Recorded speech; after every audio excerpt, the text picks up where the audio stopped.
তো আপনারা দেখতে পাচ্ছেন যে আমরা কিন্তু অলরেডি আমাদের প্রথম ভিডিওটা দেখে আপনারা কিন্তু অলরেডি ক্যামেরাটা সেট করেছেন এবং ওয়াইফাই কানেকশন দিয়েছেন।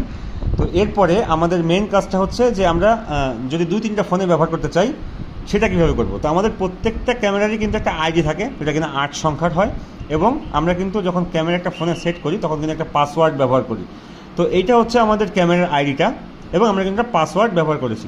তো আমরা যদি এবার এই ফোনে আরেকটা ফোনে ক্যামেরাটা সেট করি, সেটার জন্য কিন্তু আমরা যেভাবে সেট করব, তো এইটা হচ্ছে আমাদের অ্যাপ। আমাদের দেখেন অনেকগুলো ক্যামেরা কিন্তু অ্যাড করা আছে। তো আমরা সেট করার জন্য এই যে ওপরের দিকে ডান দিকে একটা প্লাস বাটন আছে, প্লাস বাটনে ক্লিক করব এবং অ্যাড ক্যামেরাতে ক্লিক করব।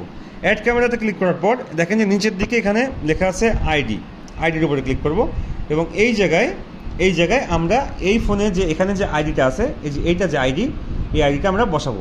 তো আমি একটু বসিয়ে নিচ্ছি আইডিটা। সেটা হচ্ছে যে 77 আইডিটা বসিয়ে ডান করে এবার আমি কনফার্ম করে ফেললাম। তো কনফার্ম করার ফলে কিন্তু দেখেন আমার কিন্তু এই ডিভাইসটা অ্যাড হয়ে গেছে। তো আমি এখন ভিউ ডিভাইসে ক্লিক করব, ভিউ ডিভাইসে ক্লিক করে এখান থেকে ব্যাকে আসবো। দেখেন আমার কিন্তু এটা অ্যাড হয়ে গিয়েছে। তো অ্যাড হওয়ার পরে এই যে ভিডিওর মধ্যে প্লে বাটন আসছে, তো আমি যদি প্লে বাটনে ক্লিক করি আমার কাছে কিন্তু পাসওয়ার্ড চাইবে।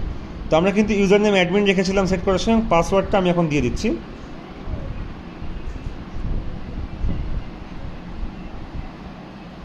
পাসওয়ার্ড দিয়ে আমরা যদি এখন কনফার্মে ক্লিক করি তাহলে কিন্তু আমরা এই ফোনে এখন ক্যামেরাটা দেখতে পাচ্ছি। আপনারা কিন্তু এখন দেখতে পাচ্ছেন এভাবে কিন্তু আমাদের দুই ফোনে কিন্তু অ্যাড হয়ে গেল।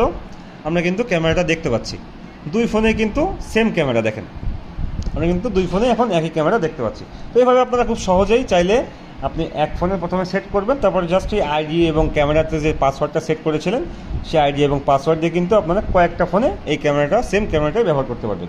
তো এই ছিল ভিডিও। সকলে ভালো থাকবেন। আসসালামু আলাইকুম।